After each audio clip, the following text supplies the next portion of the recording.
Bicara mengenai Alzheimer, tentunya kita tidak bisa lepas dari demensia. Jadi kita bicara dulu mengenai demensia.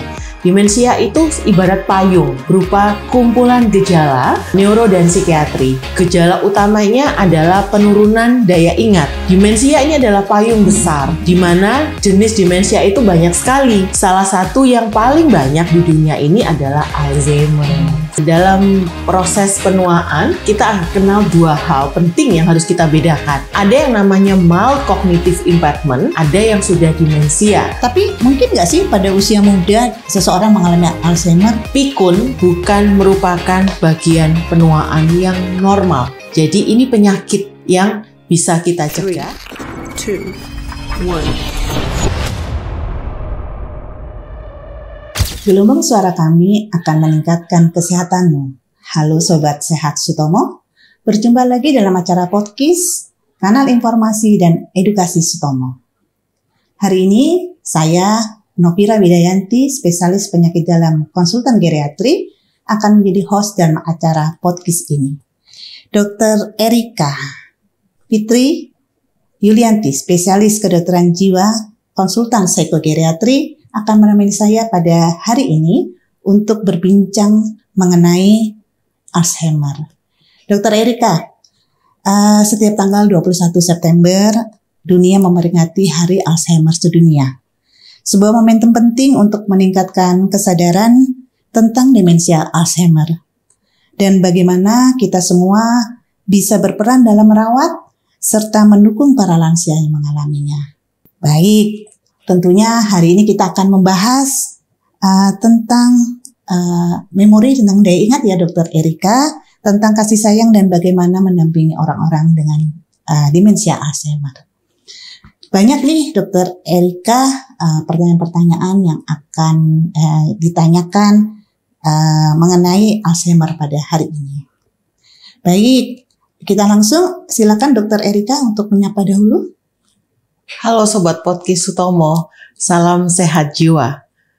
Senang sekali hari ini saya Erika bersama Dr. Novira bisa hadir bersama untuk Sobat Podcast Sutomo sekalian.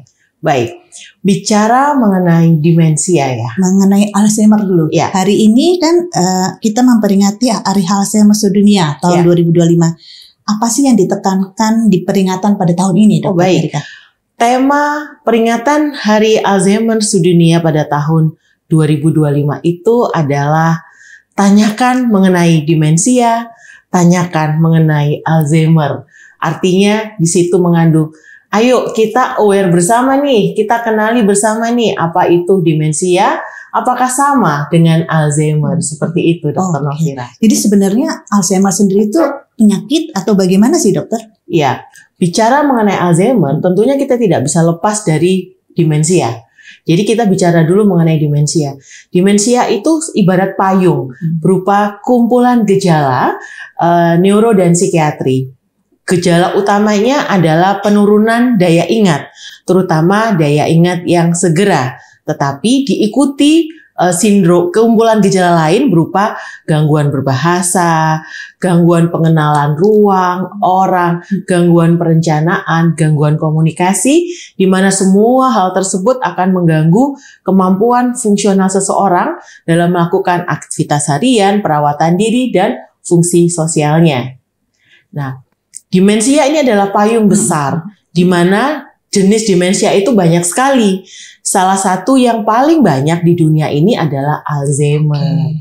Jadi demensia payung besarnya, Alzheimer adalah bagian dari payung besar demensia itu sendiri. Dr. Novira. Tapi kalau kita sebagai faktor usia ya, kan kadang-kadang sering lupa nih ya naruh kacamata di mana, naruh barang di mana. Betul. Apa sih ada perbedaan antara memang udah tua atau memang itu bagian dari Alzheimer? Jadi ada beda nggak sih antara Alzheimer dengan penurunan kognitif yang sering lupa pada orang bertambah usia? Baik, dalam proses penuaan kita akan kenal dua hal penting yang harus kita bedakan. Sobat podcast juga harus paham hal ini.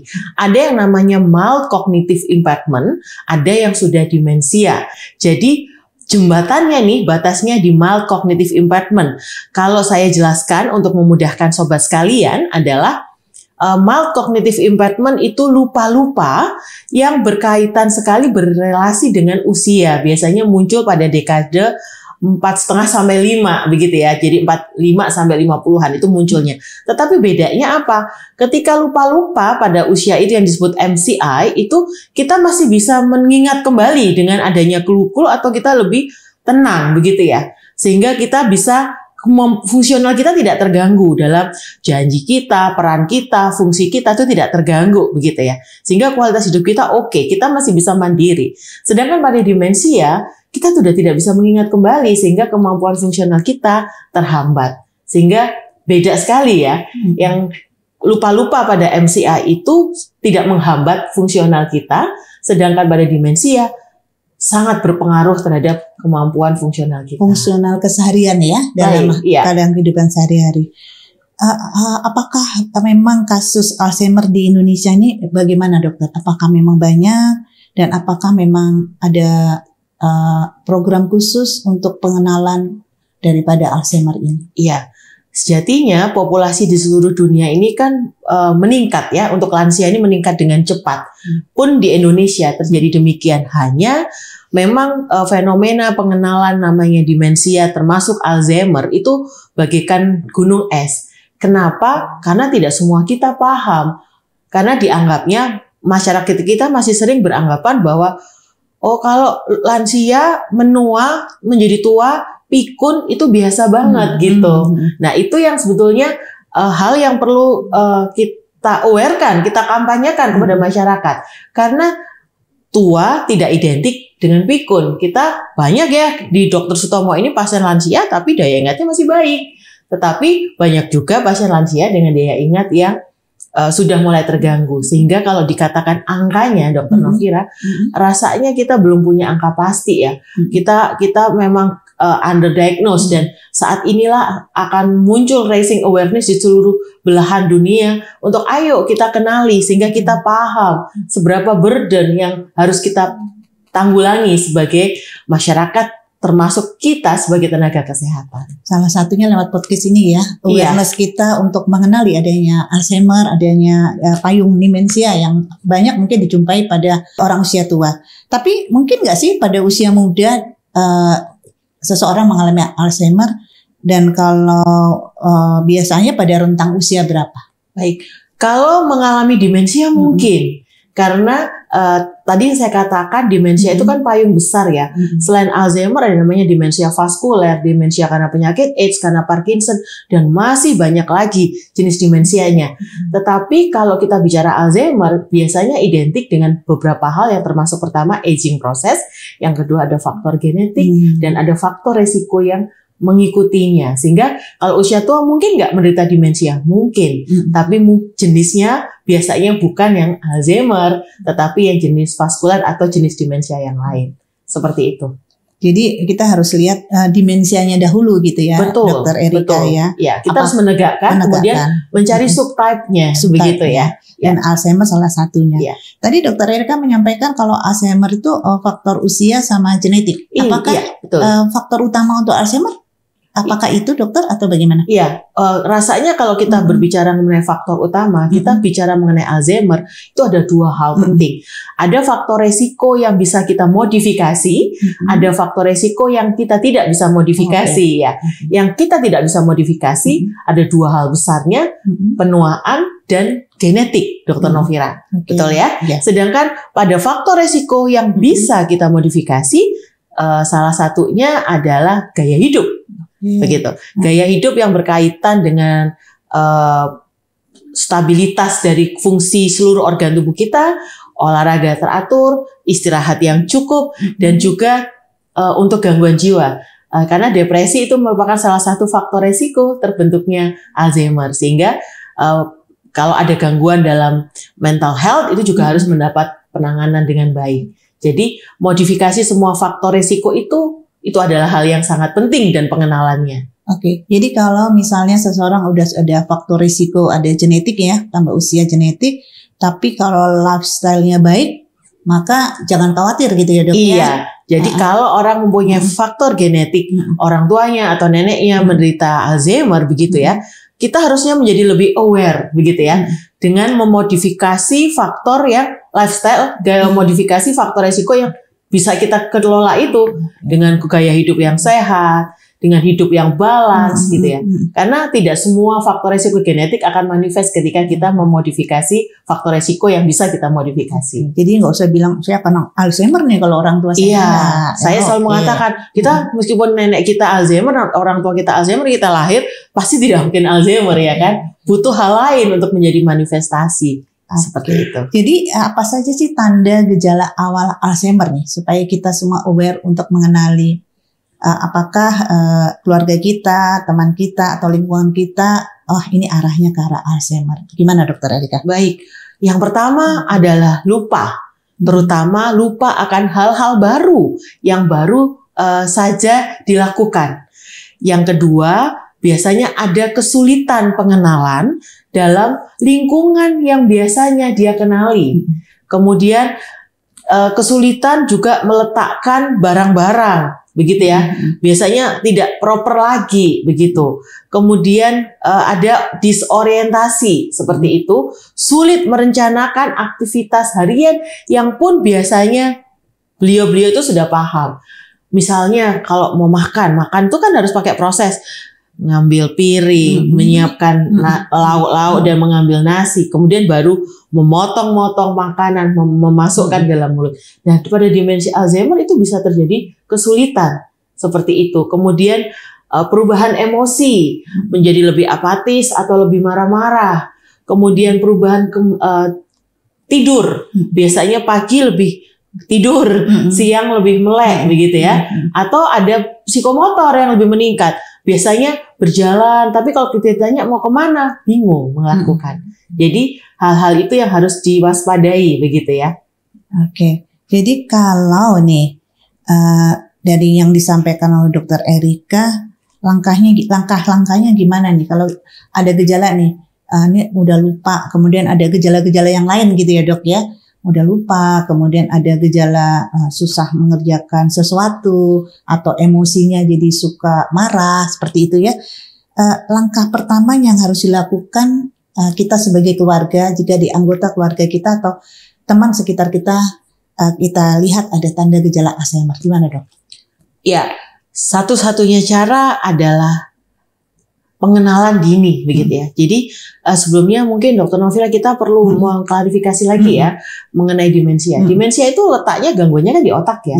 Gejala utamanya gejala kognitif ya, berupa mengingat, berbahasa, merencanakan sesuatu. Tetapi tentunya karena otak ini juga ada fungsi emosi dan perilaku, tidak mungkin lepas dari gangguan pada emosi dan perilaku itu. Emosinya bisa menarik diri sampai marah-marah, begitu ya. Perilakunya juga mulai apatis sampai cemas dan lain-lain. Nah, ketika kita orang-orang yang kita sayangi menunjukkan salah satu dari gejala itu, baik gejala kognitif, kemampuan berpikir atau perubahan emosi yang bukan seperti orang yang kita sayangi, satu-satunya jawaban sobat hanya deteksi dini, periksakan sedini mungkin.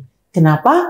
Karena kalau penata laksana yang dilakukan sedini mungkin, maka kita akan bisa hambat progresivitasnya. Karena sejatinya demensia Alzheimer hingga hari ini belum bisa disembuhkan. Tetapi yang bisa kita lakukan sebagai dokter, kita di tim geriatri di Sutomo ini adalah menghambat progresivitasnya. Untuk apa?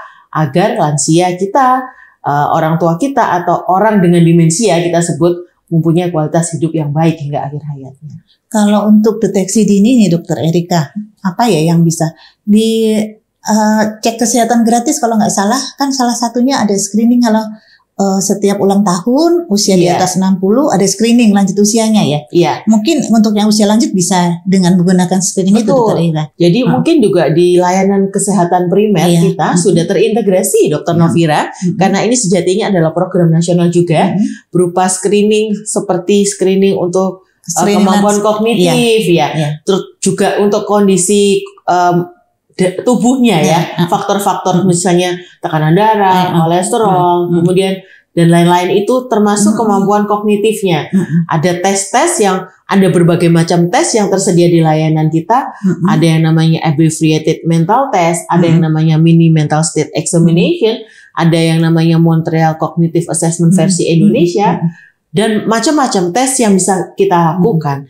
Karena tes-tes itu akan memudahkan tenaga kesehatan di lingkungan yang primer sekalipun itu untuk mengenali dan kalau perlu akan merujuk ke vaskes lanjutan. Seperti itu. Jadi di vaskes kesehatan primer ini kan memang sudah ada screening yang dilakukan untuk menilai status kesehatan kan seperti itu ya. Dan untuk usia lanjut ada screening lansianya, ada kuesionernya yang harus diisi. Nah, kalau dari hasil kuesioner itu untuk pemeriksaan kognitif ya dok ya, untuk daya ingat kemudian ada masalah, tentunya akan berjalan jenjang rujukannya seperti itu ya dokter Betul. Karena sudah dibagi seperti itu di negara kita ya, dari vaskes primer sampai di vaskes. Jadi sebenarnya nggak ada alasan untuk tidak mengenali adanya penurunan daya ingat ya dok ya. Iya, baik. Tidak ada alasan karena pemerintah kita sudah memfasilitasi. Sekarang tinggal partisipasi dari keluarga, dari sobat sekalian untuk mau mengenali. Karena sejatinya ketika orang terkasih kita sudah mulai mengalami hambatan, mungkin kesulitan untuk memaksudkan dirinya berobat. Tapi kepedulian lingkungan itu akan membuat orang terkasih kita yang mungkin mengalami demensia mendapatkan screening sedini mungkin dan pengobatan yang optimal. Oke, jadi kalau pengobatan jenisnya gimana dok? Tadi dokter Erika bilang tanda kutip ya tidak bisa sembuh, ya perjalanannya akan berjalan. Jadi jenis pengobatan bagaimana dan apa yang perlu dilakukan, diperhatikan oleh pasien dan keluarga? Baik, ada 2 jenis pengobatan Dr. Novira untuk Alzheimer yang sejatinya harus berjalan secara simultan. Yang pertama adalah terapi farmakologis berupa untuk anti demensia begitu ya, untuk memelihara fungsi kognitif demensia Alzheimer orang dengan demensia begitu ya. Tetapi tentunya dilihat mengenai stagingnya dengan stadiumnya saat itu, apakah di MCI ringan, sedang atau berat. Atau adakah komorbid dengan penyakit lain atau ada gejala perilaku yang menyertai. Jadi tidak jarang pasien dengan demensia Alzheimer itu selain membutuhkan antidemensia, ditambahkan juga untuk memaintain dari kondisi fisiknya serta gangguan perilaku dan emosi yang mengganggu. Tetapi hal yang penting berikutnya adalah mengoptimalkan terapi non-farmakologis. Apa itu? Pertama adalah kognitif stimulasi. Tetap melatih otak lansia, otak orang dengan demensia yang menua ini dengan hal-hal yang ringan-ringan saja. Tidak usah yang sampai harus dengan teknologi canggih begitu ya. Kita ajak berkegiatan. Kita lakukan kegiatan rutin. Menata kegiatan beliau mulai bangun, kemudian bagaimana beribadah, makan pagi, berkegiatan hingga nanti akhirnya tidur kembali, termasuk berelasi dengan keluarga. Contoh kegiatan kognitif stimulasi itu apa? Berkebun, kemudian memelihara hewan, kemudian main puzzle, teka-teki silang, terus kemudian pair game itu yang banyak tuh di tab-tab anak zaman sekarang begitu ya. Bermain monopoli, bermain halma, ular tangga. Semua itu adalah kegiatan yang bisa kita kreasikan untuk pasien Alzheimer. Sehingga otaknya tidak berhenti tetapi mendapat stimulus sehingga harapannya tidak menua lagi dengan cepat. Oke, berarti dalam arti kata peran keluarga sangat besar sekali ya sangat dokter? Besar. Selain mengajak berkegiatan, nggak bisa kan orang Alzheimer itu disuruh, ayo ibu lakukan isi teka-teki silang, itu jelas tidak bisa. Tapi berkegiatan bersama, diajak terus berkomunikasi, walaupun kadang-kadang sulit menemukan kata-kata, walaupun kadang-kadang tidak mau menjawab, walaupun tidak nyambung, tapi diajak berkegiatan, diajak bertemu dengan lingkungan, itu adalah hal-hal yang menjadi bagian terapi non farmakologis. Oke. Berarti keluarga perannya penting. Nah, zaman sekarang ini kan anaknya sibuk semua ya dokter Erika. Kalau kayak gitu gimana dokter? Sebaiknya apakah harus perlu pendamping yang lain, yang dari keluarga atau bagaimana dok? Baik, tadi dibilang pendampingan itu harga mati begitu ya. Nah itu yang disebut dalam istilah ilmu psikiatri itu pengasuhan caregiving. Caregiving secara teori idealnya adalah keluarga, tetapi dengan perkembangan struktur masyarakat saat ini akan berkembang bisa menjadi yang namanya paid caregiver. Caregiver profesional yang dibayar khusus untuk merawat pasien demensia ini. Jadi mungkin itu bisa dipikirkan sebagai salah satu langkah yang bisa diambil keluarga ketika keluarga inti tidak bisa menyediakan diri atau waktu berkaitan dengan aktivitas atau kesibukan atau pekerjaan. Tetapi tentunya hal ini harus menjadi suatu kesepakatan bersama keluarga besar, termasuk semua anaknya, semua yang terlibat dalam keluarganya untuk setuju ketika melibatkan orang lain dalam perawatan. Tugasnya sama sebetulnya untuk menyediakan kebutuhan dasarnya, untuk membantu aktivitas hariannya, termasuk untuk penyediaan obat dan bersosialisasi. Hanya saja mungkin ini bukan keluarga, tetapi ini adalah orang lain yang dibayar secara profesional untuk melakukan aktivitas. Itu bisa menjadi salah satu hal yang kita bisa pikirkan saat ini. Dan kunci yang lain tetap aktivitas dan sosialisasi ya, dengan bertemu dengan orang lain. Ya, bukannya malah dikurung di dalam rumah. Tidak, gitu ya. salah. Karena kalau dikurung artinya tidak ada stimulus apapun. Itu yang akan mempercepat perburukan gejala. Karena kalau kita bersosialisasi begini, kita ngobrol, kita menggunakan seluruh kemampuan berpikir kita. Kita fokus, saya melihat Dr. Novira, dokter melihat saya berpikir meresponnya dengan kata apa, saya menjaga kewaspadaan saya, itu semua adalah latihan dari kognitif yang harus terpelihara. Karena kadang malah justru keluarga bilang sayang nih sama orang tuanya nih, mulai lupa, mulai pikun, udah dia nggak kemana-mana. Nggak usah keluar-keluar, nanti ada bahaya, ada apa-apa, malah salah itu ya dok ya. Salah, karena sebaiknya malah harusnya gimana, ditemani gitu ya. Ditemani, bersosialisasi. Nah, juga nggak boleh dibiarin sendiri. Kenapa? Karena pada demensia itu, pada Alzheimer itu juga seringkali kemampuan untuk mengenali ini bahaya atau enggak kan sudah mulai terganggu ya. Takutnya beliau-beliau ini tidak bisa menerap ini nggak bagus, ini bagus, ini bahaya, tidak baik. Makanya harus selalu ditemani. Oke. Jadi setiap problem itu selalu ada solusinya sebenarnya dok ya. Iya, apalagi kemampuan teknologi kedokteran ini berkembang luar biasa gitu ya, begitu. Oke. Nah, kalau di Sutomo sendiri gimana dokter? Ada nggak sih layanan untuk menangani pasien dengan Alzheimer? Baik, di Sutomo kami ada poligeriatri di Rumah Sakit Umum Dr. Sutomo Surabaya. Poligeriatri ini adalah perawatan poli, jadi tempat layanan untuk lansia termasuk demensia. Karena demensia Alzheimer itu salah satu sindroma pada proses atau hal-hal yang sering terjadi pada penuaan. Poligeriatri konsepnya one stop shopping, di mana semua kebutuhan layanan kesehatan, baik kesehatan fisik, kesehatan mental, itu akan disediakan dengan prinsipnya lansia tidak kemana-mana, dokternya akan hadir dengan layanan komprehensif sehingga semua problem list dari kondisi kesehatan apapun dari pasien itu terrecord dengan baik dan akhirnya memberikan layanan yang tepat. Tidak menghindari sekali terjadinya pengobatan yang polifarmasi begitu ya, dengan juga mengoptimalkan kombinasi antara terapi obat dan non-obat.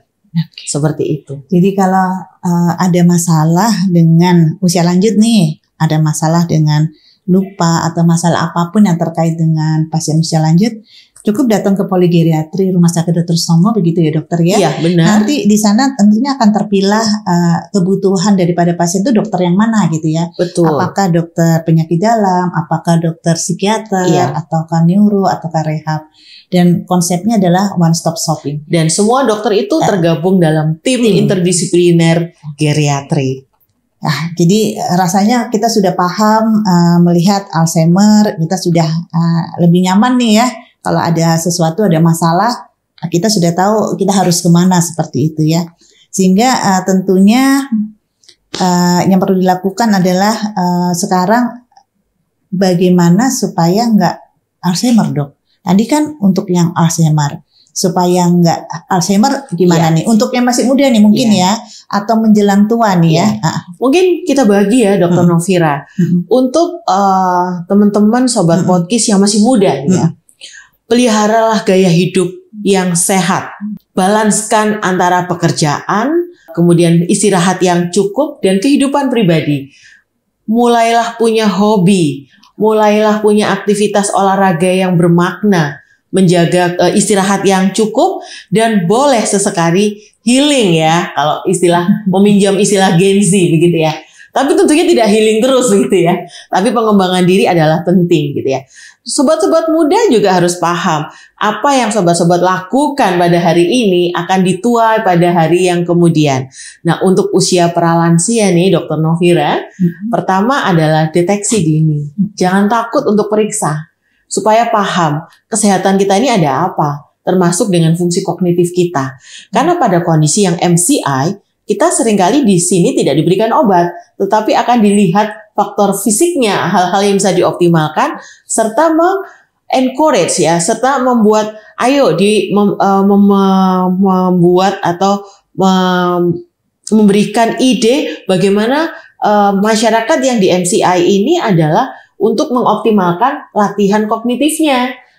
Kemudian supaya terhindar, bisa berhenti nih di MCI, tidak menjadi demensia Alzheimer begitu. Nah, untuk itu juga fisik juga harus oke, olahraga, bersosialisasi, semua itu harus imbang. Seperti ya, itu. Jadi hidup itu harus balance ya, menjaga fisik dan menjaga mental. Body and mind, gitu body ya. and mind, benar sekali. Dan apa yang terjadi dilakukan di masa muda itu dituai nanti ketika di masa tua ya. Makanya kita punya tagline yang namanya health in elderly is not a random begitu ya. Jadi tidak terjadi demikian saja, harus suatu usaha yang dilakukan sejak muda hingga tuanya. Oke. Ayo ini jadi bukan ini podcastnya bukan untuk orang tua aja loh ya. Iya. Ini untuk orang muda yang sudah menyiapkan untuk masa tuanya. Betul. Gitu ya. Karena tidak ada yang tidak menua. Saya Dr. Novira dan sobat sekalian akan menua. Seperti itu. Semua akan menua pada waktunya ya. Baik, Dr. Erika, jadi apa nih pesan yang akan disampaikan ke semua ya masyarakat luas, usia muda, usia tua dalam rangka Hari Alzheimer ini? Baik, saya ingin menyampaikan bahwa pikun bukan merupakan bagian penuaan yang normal. Jadi ini penyakit yang bisa kita cegah, pun juga kita lakukan usaha untuk membuat pasien yang sudah terdiagnosis tetap mempunyai kualitas yang hidup hingga akhir hayatnya.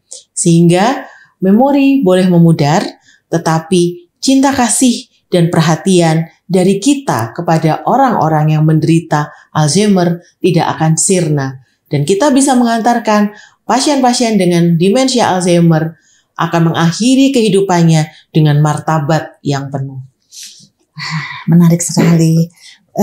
Bersyukur sekali loh kita hari ini bisa dapat topik yang bisa bukan hanya bicara disease tapi bicara tentang kasih sayang ya Dok ya. Iya, peran kasih sayang daripada keluarga ya. kepada anggota keluarga atau teman-teman kita yang dalam proses perjalanan yang mengalami demensia payung besarnya dan Alzheimer, khususnya untuk apabila memang secara genetiknya sudah ada gitu ya. Baik, rasanya sudah semua atau ada lagi yang mau disampaikan Dr. Erika? Tidak, Dr. Tidak ya, tapi pengalaman kita di poligeriatri, demensia ini bisa menjangkiti siapa saja ya.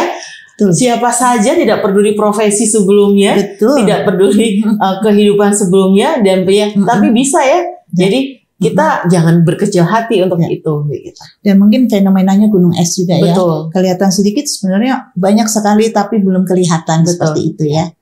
Baik, terima kasih Dr. Erika untuk podcastnya hari ini yang luar biasa. Dr. Erika menjelaskan tentang Alzheimer dari ujung sampai ujungnya lagi ya. Baik, ingatlah bukan hanya siapa yang lupa, tapi siapa yang mau peduli. Karena ingatan adalah harta yang tak bisa diungkapkan. Baik, mari kita tutup bersama Dr. Erika untuk podcast kita hari ini. Bersama Rumah Sakit Dr. Sutomo, masyarakat sehat dan menyehatkan.